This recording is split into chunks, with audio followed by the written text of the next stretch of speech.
que o primeiro tempo a Ponte dominou a partida, né? A gente teve o controle desde o começo até o final, até achar o gol. Achou o gol, né? Foi pro intervalo, o treinador fez uma estratégia, né, de descer as linhas e deixar o Guarani com a bola, né? E esperar os erros do Guarani para sair no contra-ataque.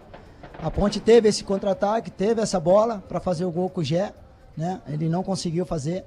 E mesmo que o Guarani no segundo tempo teve a bola, mas não criou nada, não teve chance nenhuma de gol, né?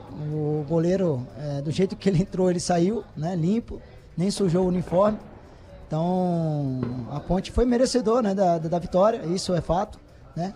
E o Guarani deixou escapar dentro da sua casa, né?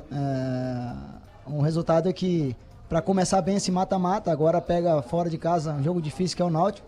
Então a Ponte, desde o primeiro jogo, desde o primeiro tempo até o final, soube fazer a estratégia que eles vieram aqui no Brinco e conseguiram a vitória.